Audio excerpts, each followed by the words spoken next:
All good? Yep. Beautiful. We're rolling. Thanks for taking the time to do this, man. Yeah, for sure. I'll just get right to it. Oh, for people listening, we're speaking with Cameron McAdoo today. One of the main things that I've always noticed with you was you have a really, really impressive work ethic. So I've been waiting a long time to ask you, but where's that come from? I know you're from Iowa, correct? Yep. Okay, to cut you off again, but Iowa's always been known for some really, really good wrestling. That's where it's a dream for a wrestler to go to Iowa and then from there to the Olympics. So we always pay attention to that. So we always know those dudes from there are bad. And looks like in the motocross side, there's no exception there. So where'd all that come from? Yeah, totally. I think I gave it most of it to my parents. Like, that was the way I was raised. That's the way both my parents have lived their lives, right? So there was kind of no other option than to, whatever you do, you work your ass off for it. So did you start moto in a young age, or? Yeah, I did. My neighbors down the street had a dirt bike, and my sister actually wanted one. So that was kind of where it started, and she got a dirt bike, and then I asked my dad if I could get one when we were headed to the shop to get parts for hers, and I was like 3, and he was like, yep, if they have one that fits you, we'll get it. And, like, there's no way they make a dirt bike for a 3-year-old. Yeah. And sure enough, there was a JR50 sitting there. So that's kind of where it all started. And really growing up, like, I lived in Iowa, like you said, so we went to public school, and we rode 5-6 months a year, and then it snowed the other part, and we did it as just for fun, right? Mm-hmm. And we chased some of the nationals and wanted to be good, but it was more so just like a big family thing that we did together, and my parents did everything they could to have us the best bikes we could have and stuff like that, and we had an RV, and we just it was what we did as a family. It wasn't really ever a thought to, maybe it was a thought, but it was very far-fetched, right, to be one of the best at it or to make a career of it. That was kind of something that you would never even think was possible. So I think a lot of people sometimes ask me, like, when you were younger, did you think it was possible, and or did you think you'd be able to make it this far? And I didn't even think of that. Like, that wasn't really in the cards. Like, maybe the highest level for me, or for what I would have thought, would be to get a team green ride as an amateur, right? Or,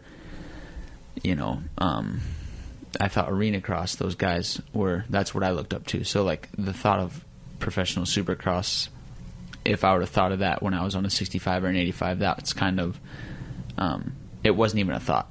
Yeah. So that was it's kind of funny the way my racing career is gone. But yeah, that's back to the work ethic thing. I think I really credit that to my parents, and it even shows, my sister, she's in the U.S. Navy, and she works on the flight deck of an aircraft carrier. So I always say that if I could be a quarter of as badass as she is, then I'd be a really good person. That's pretty rad. So it's in the genes then. Yeah, totally. Yeah, there's whether it's genes or the way you're raised, or there's just no other option. That's kind of the way we just live our lives. Now, what did your folks do while you were growing up? My dad's a construction superintendent, so he runs huge crews that now he does like additions on packaging plants, or Tyson Foods, and like huge concrete additions or steel. And so he's a construction superintendent. And my mom, she was when I was younger, she was a general estimator for a large construction company. So she would do the estimates to build Walgreens or Walmarts and those types of things. And then I think when I was probably 10, she quit doing that and got into rental properties, and owned rental properties. And then for a little while, she bought and sold houses. And so growing up, that was how I made a few bucks here and there, was to go work on rental properties, or how I got the opportunity to go to the track, or go fishing or do something fun. It was get up and go mow some properties before. There you go. So then family's always been hard work, hustling, and getting the job done. Yeah, totally. All business. And like, I don't like to like make it seem like I grew up just, you know, my family just working so gnarly and these crazy, like, you know, childhood. We had a lot of fun. Yeah. You know, I lived on an acreage and we had a blast. Like, I rode my bicycle, rode dirt bikes all the time, and we had a blast. But in order to go do fun things, like, we worked first, right? On the weekends, like, if my sister and I wanted to go fishing, it was all good. Yeah, we'll go fishing, but, like, we're going to mow the yard and do this for a couple hours. And that was just kind of the way we just grew up and knew things. And I think it kind of is able to show, because I don't really even really enjoy anything that doesn't really take some sort of an effort. Yeah. I was talking to one of my buddies about that the other day, that for me growing up, I was never the best at anything. I always had the most enthusiasm, wanted to be a part of this or part of that, but never that good at anything. The only thing that I was ever the best or confident that I knew that I had on anyone was suffering. So if it meant that there was some sort of suffering in it, I was all in, because I always want to see, you know, we go out in the deep end and see, you know, who's got what, and you learn a lot about the people around you. And if anything, whether it's athleticism or your genetics or your build or whatever, the suffering side is a mental thing. So you can have the guy that you would least expect to be durable, you know, go and just impress the heck out of you. Yeah, totally. I mean, suffering's obviously a huge part of what we do for a living, but I don't think that that's something that anyone can call genetics or talent or skill or any of those things, right? I think any one of us can have the ability to suffer as much or more than the other. It's just whether you're willing to. That's something that is very sought after in our industry, as far as racing goes, because these companies, they invest a lot of money for you to be the guy, you know, and they want to win. Yeah, they're not doing all this to mess around or just to show up. I mean, they need somebody that wants it just as bad, if not more, you know, and you can kind of see that, you know, it's easy for all of it. It'd be easy for me to say I want it, you know, but I ain't the one lining up. Yeah. And so watching somebody get after it, it's exciting. And that was something when I first came to the races, you were subbing in on Geico, I believe it was in 2017. And I remember going in and watching practice. And from that practice, which was my first race, all the way to present day, I've never told you this, but you were always a guy that I would watch, because back in that time, it was all heart, and the talent and skill and technique was catching up, you know, so you would, especially in Supercross. To say it nicely. Yeah, you would go out there and you'd be blowing yourself sideways and still somehow finish your rhythm section and come out with a pretty decent time. And it was always impressive, because you would have a catastrophic mistake, somehow stay on the bike, next lap be your fastest lap, and it was like it never fazed you, and it was something that we laugh about it now, but back then it was impressive, because it's like, that's a guy that wants it right there, you know. And when you've had a pretty crazy journey, you know, on your pro side, or at least in Supercross, you know, with rides and whatnot, but I always remember thinking to myself, like, everything that you've got, it's for sure been earned, you know, like you for sure work for it. And that's just, I got to tip the hat to that kind of stuff, you know, because it's something that, it's something to appreciate for sure. Yeah, I appreciate that, because, yeah, it didn't come easy for myself. And, I mean, I wouldn't say it comes easy for any of us, right? Like, anyone that's lining up on that gate in the main event, they've worked for it in some way, shape, or form. Yeah. Whether they were an extremely successful amateur or not. I trained with Adam Cincerillo, and he was probably one of the best amateurs of all time, right? The most sought after guy ever coming into a pro career. And you could say that guy had so much handed to him, but he didn't get it handed to him, right? Like, no. Imagine being in his shoes as a 12-year-old going to Loretta's, and it's like, you better win all 6 of these motos, or else, like, you're a 12-year-old kid, you know? So, like, there's so many different, I think, perspectives of tough times, and I appreciate the way my career's gone and the way I've earned it, but I still do believe that everyone earns it in a different way, and I don't think any of us make a living riding a dirt bike because of luck or because of just not earning it. So but yeah, the way I feel like I've earned it was just always do whatever I possibly can, or whatever I feel like is the very most amount of work, or the very best to be. And sometimes maybe in the past that I've been a little bit wrong about which areas to go as much as I can in, right? So and I'm still learning. I'm not the best I can possibly be, and I'm not the best guy in the world, or can't win every race yet. So we still have things to work for and things to get better at. Important to stay studious like that of the discipline, where there's a lot of times where I won't say it's common to see sometimes where if there's an issue with the bike or an issue with this or that, it's easy to project shortcomings on anything but yourself. But then to come in with an open mind and how could I be better? Whether you're right or wrong, like you said, for what you're trying to work on, is always finding a way to be better and hold yourself accountable. It's a super good quality. Yeah, I mean, totally. I think that there's a lot of moving parts in what we do, and there's a lot of things that you can blame, right? If things aren't going great, the hardest thing is to blame is yourself, and especially when you work as hard as we do. It's pretty hard to accept that if something doesn't go right, it's your fault. But 99% of the time, you make your own luck, and whether it's the bike to blame or not. So, if your bike's not good on Saturday and you're upset about that, who tested that bike on Monday, Tuesday, Wednesday, Thursday, and Friday, right? Like, it's you. And so...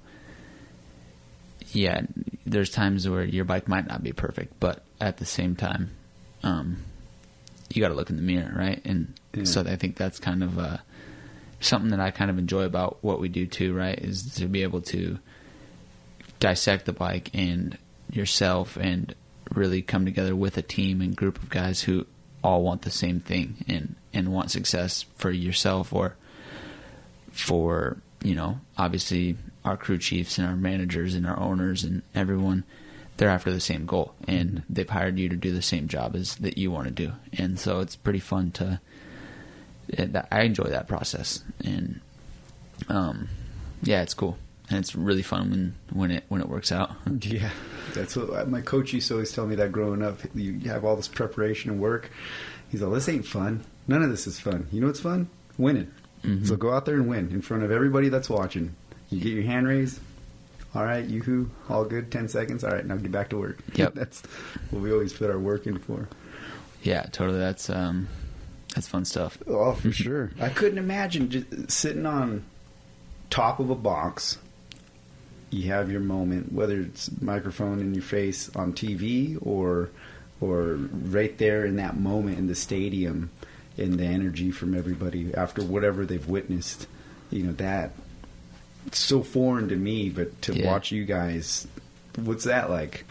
Yeah, I mean, it makes and I don't even think it's just it's not the the microphone or the people that, I mean, the fans are amazing, right? We love to have the fans, but it's more so the feeling of success, the feeling of that you've done how many hours in the off season or how many hours during the week, and down to eating right. It's your whole life, and then it all pays off in that little moment, and it's a lot. It's a lot of simulation, and especially when it's your first time or when you haven't done it a whole lot, and that's all the years. It's worth it right there, just for that little bit, Just a little taste. Yep, exactly, and then nothing but that's good enough. And then as human nature or competitive nature, especially as a professional athlete, it's always what's next. It's it's you enjoy it for what it is, and then for me it's on to the next goal, or, to achieve that goal again. And that's what I love about what we do, that you can never be too good, or you can never stop. Yeah. Because the next guy's on his way up. You could always be better. Yeah, always. And no matter what. There's a little McAdoo running around somewhere, yep, eating corn or pulling them exactly. the ears off the stalk and waiting to just take your spot. Ready to take your job. Yeah, absolutely. Would you say that? Do you manifest a bunch of confidence from your preparation? So like your off-season work or things like that. Like what gives you confidence rolling up to a weekend? Oh man, there's so many different things. Before you go racing, I think it's the amount of accountability you hold to yourself every single day, every morning, every session, just everything together. If you really hold yourself totally accountable for it and truly be the best you can be each time, then there's a certain sense of confidence and calmness going to the beginning, to where like no matter what the result is, that that's the best version of you. And that's, for me, that's what I chase, is as long as I know the best version of myself shows up, then that's all you can ask for, whatever the result is. And I know that no matter what, I'll always give my best foot forward. And sometimes it doesn't go exactly how you want it to go, but and that's tough. And I can't sit here and be like, oh yeah, I have a bad night, and I go home and I'm like, yep, I did my best, so I'm happy. No, that's not how it works. But in the whole grand scheme of things, I think just life in general, if you put your best foot forward, like that's really all you can ask of yourself. Yeah, that's all you could do. Yeah. So when you started off, you said you wanted to start riding because your sister was riding. Where did you start off racing? Was it years after that, or right out the gate, or probably, I don't know. My first race was maybe a year after I started riding, but very local level. Yeah. Just back in Iowa, like little fair races or whatever, and then we got a little bit more serious here and there, and did some arena cross stuff in 50s, and then we decided we were going to try for Loretta's. And I think at my area qualifier, I got 20-something place. And that's just to qualify for your regional. Yeah. And so that was kind of like a reality check. Like, wow, man, like these kids are really good at what they do, right? And but yeah, so like it just kind of all started there, and got more serious, and then a little bit less serious, and I mean up and down. And then my sister, decided to go into the Navy when she was 17, so I was 13. Mm-hmm. And then there was a year or two that I didn't even really race much at all, and just was kind of, I don't know, whatever. I just rode and had fun, and that's kind of what we did it for all along. And it kept my sister and I out of trouble. My parents loved it, and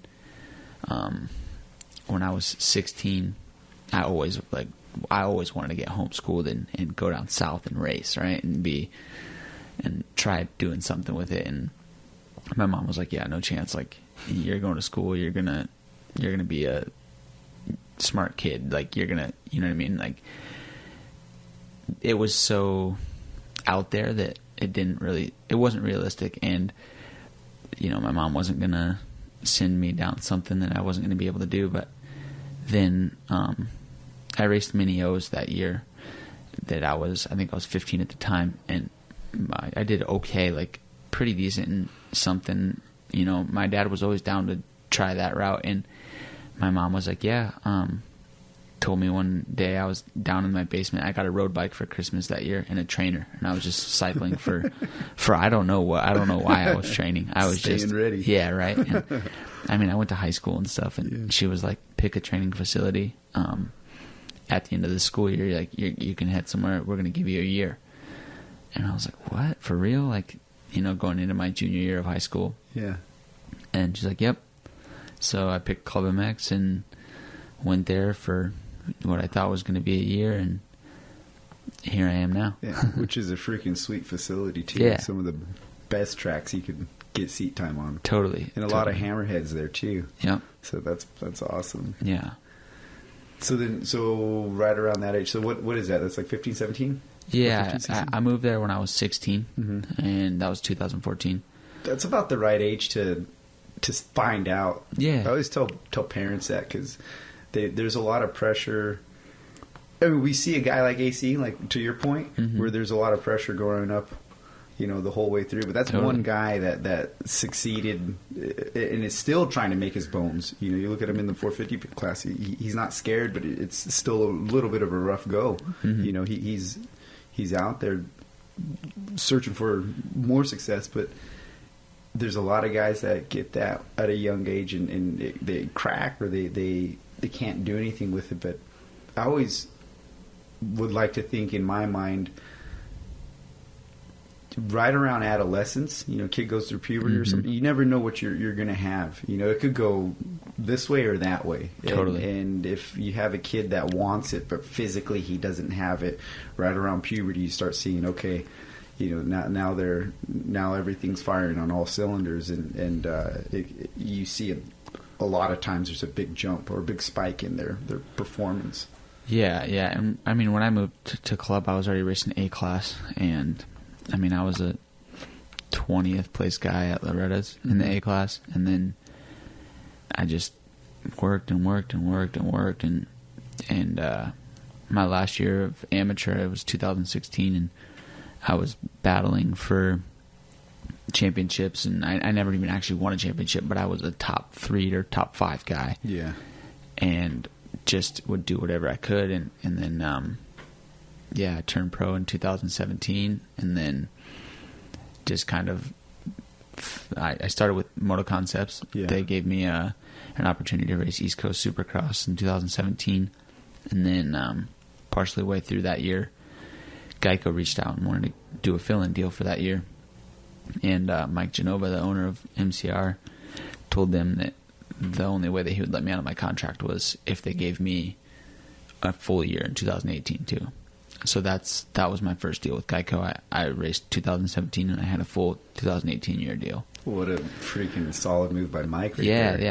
That was super cool, and he knew that was the best thing for me, and that was really cool of him. That was awesome, and it didn't go the way I wanted it to, or the way it could have, or what I thought should have gone for that time, 2017 and 18. I had some injuries and so on, and then I lost my ride. Like, that's the end of the, that's bottom line. I lost my ride at Geico, and so 2018 off season, I bought a 450 from them, and I was just gonna figure it out and continue training and stay ready. And that off season, I went to Australia, raced Oz Open for Yuriv Konski. He was actually Brayton raced for him at the time, and still does now to this day. Muck-Off Honda. And Justin Brayton and I are really close, and I raced Australia, I raced Geneva, I raced Bercy, I raced all these off-season races, and then just to continue racing and keep myself out there. And then 2000, that winter, what was it? Right around Christmas time, I got a call from Geico that they needed a fill-in guy for 2019 Supercross. So I took that deal, moved to California, and then raced the whole Supercross season. I ended up 5th in the series. Podium in the last round in Vegas was by far my best racing to date. And then I didn't have anything for outdoors yet. So after the first 3 rounds of outdoors, I filled in for Troy Lee Designs KTM and raced the outdoor season for them, and had some pretty decent results here and there, and had I guess proved myself well enough that I signed with Pro Circuit Kawasaki for the 2020 season. And then I had some ups and downs through 2020, had some good showings and some not so good ones, but the team believed in me and stuck behind me and gave me another opportunity, and here we are in 2021. That's awesome. Yep. That's one thing I noticed when you started at Pro Circuit. it seemed like there was bigger or the more noticeable differences in your riding, where you started to kind of smooth out a little bit. You know, even in recent races I've seen where during practice you still kind of go old school Cam, you know, facing everything the first lap, and then but the rest of the show, or if you look at each session, you're smoother and smoother, which is really, really good. But I always was curious, like, if that's something that the coaching around you, or if you're just kind of taking a deep breath every time you go out there. Or... Yeah, I mean, I work with Nick Way now. Mm-hmm. I started working with him when I signed with Pro Circuit in 2020. So that's been a big help for me. Mm-hmm. He understands that I'll do whatever it takes. Yeah. And sometimes that's not the best thing for me. Yeah. So, yeah, he's really helped me with, you know, riding the motorcycle properly and breaking a track down properly and the whole process of it. So, yeah, it's I wake up on Saturday mornings a lot more confident headed to the track without seeing it that, you know, I'm fine. Yeah. I'm not, yeah, I think that even this year especially, I feel a lot more calm. You know, I don't get wound up in practice. I feel like I can execute properly, and that's a fun feeling.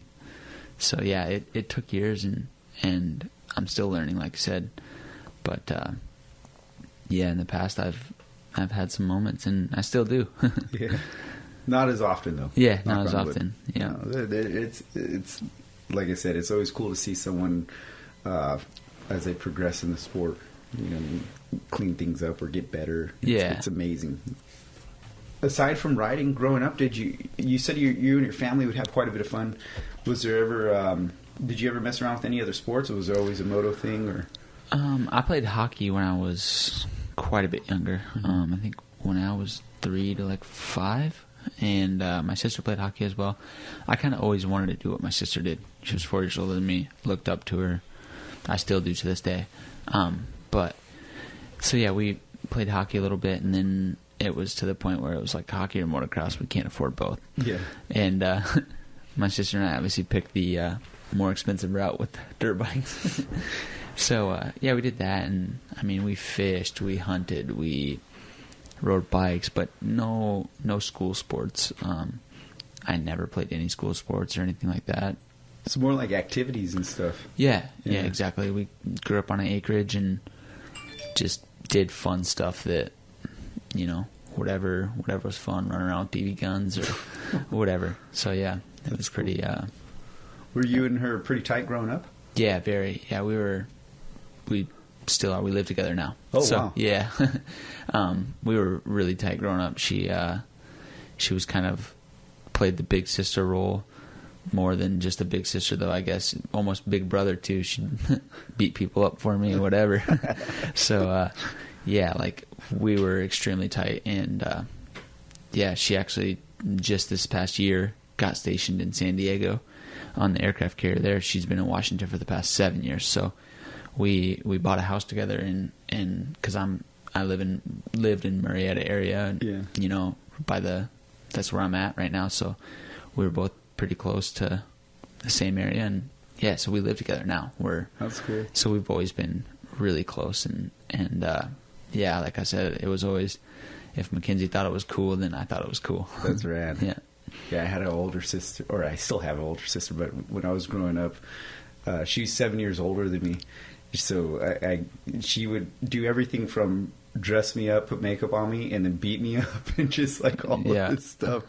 And I never had nothing for her until I was like, oh, geez, not until high school. Yeah, she tortured me. But it was one of those deals where anything she was doing, I always wanted to do it too. For sure. She'd have her friends over, I'd want to go hang out and stuff, all casual. Yep. But, and that's yeah, I mean, still to this day, I think if my sister and I got into it, no, I don't think, I know, if my sister and I got into it, she still got me covered. She beat me up growing up, and we fought like crazy, but we loved each other like crazy too. Yeah. So Yeah, there's nothing like that. But No. was she mine when I first got out of high school, got out of the house? I lived with her for a little while, and they her and her husband, they did a lot of amazing things for me. Yeah. You know, it gives me it's one of those weird things where it's immediate family enough to where they make sure you don't do anything stupid, but also close enough in age to kind of let you figure it out. Yeah. You know? It was really, really good. It's probably one of the best things for me, Yeah. for sure. totally. That's cool. And then does she attend any of your races or anything? Or Yeah, she comes to a few of them when she Yeah. can. She lived near Seattle, so she would always go to Seattle Supercross and Washougal. She'd fly to San Diego to do that one because it's a military race. And yeah. as many as she can. I mean, obviously, this year we're not racing California, but next year if we have all the Anaheim rounds and stuff, she'll be at all those because it's local. And Yeah. so yeah, she comes to some of them. That's cool. Did she take racing pretty serious in her time too? Or Yeah, I mean, up until I was on a 85, she was faster than me. You know, she qualified for Loretta's way easier than I did, and she was really good. But I think she realized and kind of knew that there was no future for her in the sport. You know, Yeah. and she got hurt a few times pretty decently, and I think that was about it for her. She was like, I'm over this. yeah. So, and she always wanted to be in the military growing up. That's what she wanted to do. She had Marine posters in her room. And, That's rad. Yep. So she did what she wanted to do. Well, shoot, sounds like this country's lucky to have her. Yeah. Man. Yeah, exactly. Holy cow. Did you have did you bounce off the ground quite a bit growing up, or have any crazy injuries, or just? Yeah, I mean, nothing crazy. Obviously, we all have a little stuff here and there, but yeah, I crashed a lot. I figured out how to save crashes a lot, but yeah, I mean, nothing crazy. Nothing bad. Yeah. Well, I know that you guys got to get to dinner pretty quick here. Yeah, So- here in a little bit. So. Get this wrapped up because I know today's got to be a short one. Yep. And then we'll find a time, maybe try and do it again sometime. Totally. Yeah. But thank you for taking the time to even do this. This was like super rad. Yeah, for sure. And being patient while I work out the kinks. I gotta work on the little wires and stuff we got running around here. Yeah, But totally. anyways, well, we'll call it. Heck yeah. Thanks. Thank you, dude.